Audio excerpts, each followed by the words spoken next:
Enlazamos vía Skype hasta Florencia con Arturo Magaña Duplancher. Él es el director de investigación del Centro de Estudios Internacionales Gilberto Bosques del Senado de la República. Anteriormente fue secretario técnico de las Comisiones de Relaciones Exteriores América del Norte y organismos internacionales en la misma institución. Es licenciado en Relaciones Internacionales por el Colegio de México, el Colmex, y maestro en Relaciones Internacionales y Diplomacia por la Universidad de Leiden y el Instituto Neerlandés Clegendale de los Países Bajos. Arturo, gracias por enlazarte esta noche. ¿Cómo estás? Gracias a ti, Genaro. Un gusto saludarte a ti y al auditorio de Foro Global. Oye, a ver, ¿por qué no explicas un poco? Estamos viendo este auge de movimientos separatistas que en Europa siempre han estado, digamos, Escocia, que ha querido siempre su independencia, el Brexit, Cataluña, y en el norte de Italia, desde los años 90, por lo menos, esta Liga del Norte ha querido separar a Italia, el norte rico, y convertirlo en un estado nuevo, ¿no? Pero recientemente vimos, esta semana, la semana pasada, a dos regiones, las más ricas de Italia, Lombardía y el Véneto, que hicieron un referéndum. ¿En qué consiste este referéndum? Que ellos dicen que no es secesionista, sino de autonomía. Claro.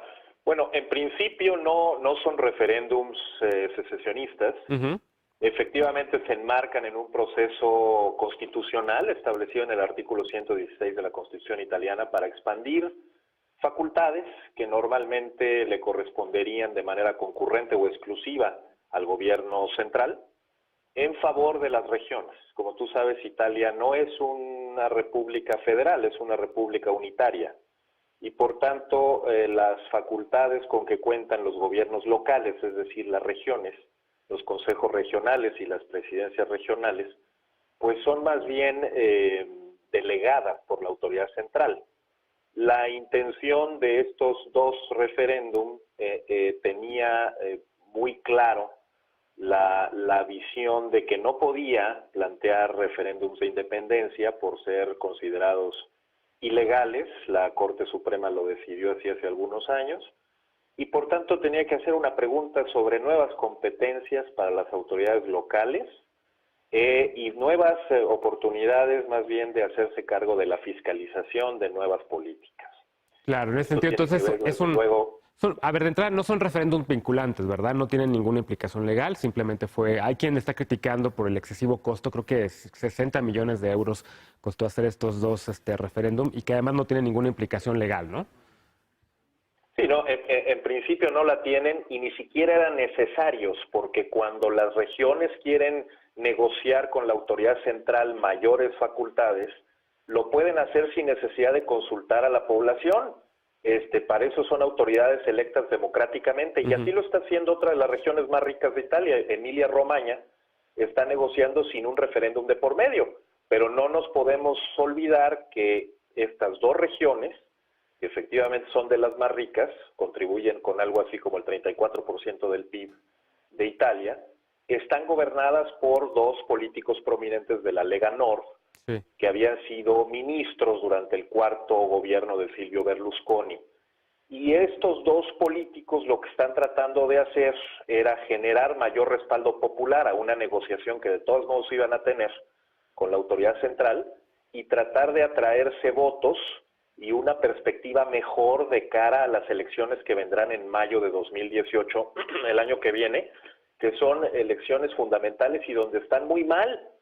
La Lega Nord está en una posición bastante lejana, por ahí de la sexta fuerza política, y por tanto, pues supongo que es parte, todo el mundo aquí lo especula, de una estrategia de campaña, más que de una propuesta seria de independencia que no está ni siquiera formalizada y que está cada vez más lejos dada esta transformación también del partido por uno mucho más acomodado al sistema político italiano y la realidad, ¿no? Lo plausible en Italia en este momento.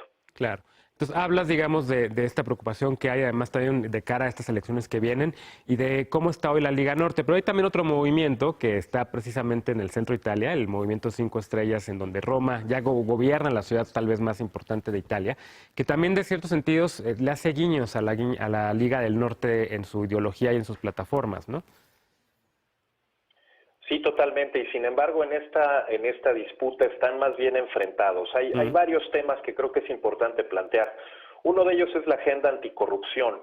La Lega Nord estuvo muy lastimada recientemente por el encarcelamiento de su fundador, Umberto Bossi. Sí. Más de 2 años en prisión por haberle pagado la escuela al hijo y haber sacado dinero de las arcas públicas para comprarse coches y casas y todo. Y entonces la verdad es que la agenda anticorrupción la han tenido que recuperar, porque de hecho de ahí surge, ¿no? La Lega Nord surge en los años 90, cuando el mayor escándalo de corrupción, digamos el lavallato italiano, ¿no? Que son esto de las manos limpias, surge justamente como una especie de reacción de limpieza moral de la política.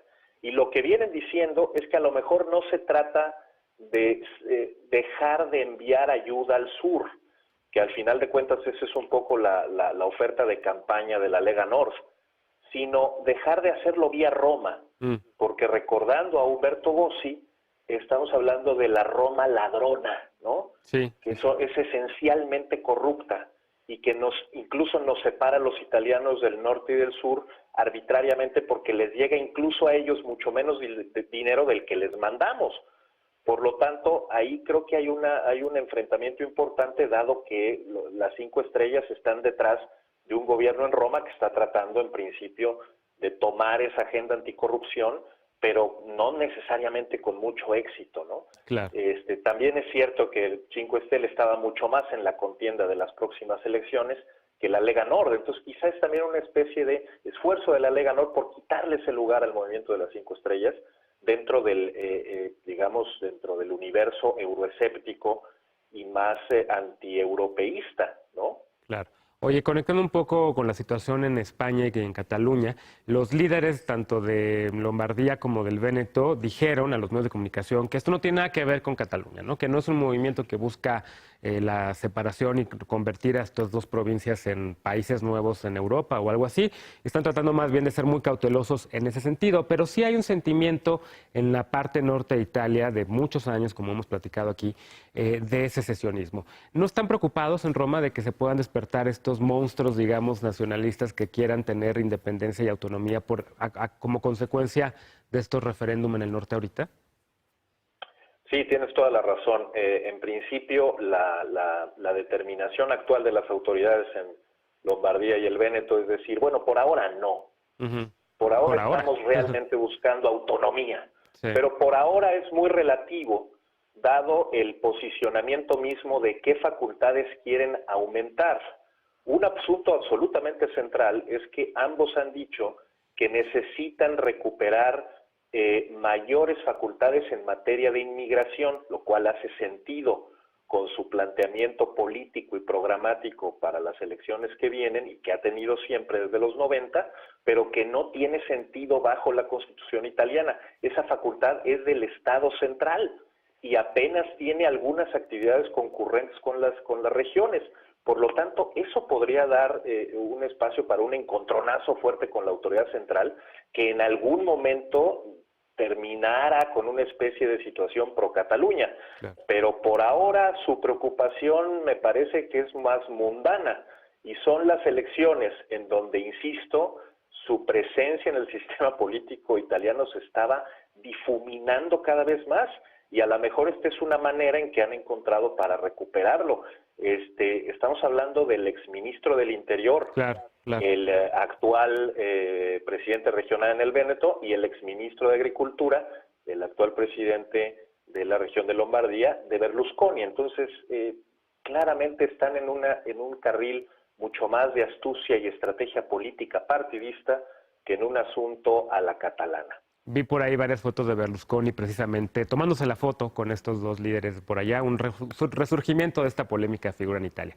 Querido Arturo, muchas gracias por estos minutos, tómate un Brunello a mi salud y recuperemos pronto esta comunicación para hablar de lo que ocurra allá en Italia. Claro que sí, me da mucho gusto saludarte. Gracias, saludos y buenas noches hasta allá. Gracias a ti por habernos acompañado esta noche en Foro Global. Soy Genaro Lozano, te invito ahora a que continúes con la programación de Foro TV. Yo te espero mañana para una conversación global de viernes. En esta ocasión un programa muy especial, una entrevista con Peter Maurer, el presidente del Comité Internacional de la Cruz Roja, organismo que ha ganado en 3 ocasiones el Premio Nobel de la Paz. Mañana vamos a hablar sobre qué es lo que hace este organismo, cómo hace incluso también cabildeo para leyes en algunos países. Acaba de aprobar en México una ley de desapariciones forzadas en donde la Cruz Roja dio varios insumos en este sentido y sobre lo que hacen también en algunas regiones del mundo que tienen conflictos armados. Así que te espero mañana en punto de las 11 de la noche para esta conversación global de viernes y por lo pronto te deseo muy buenas noches.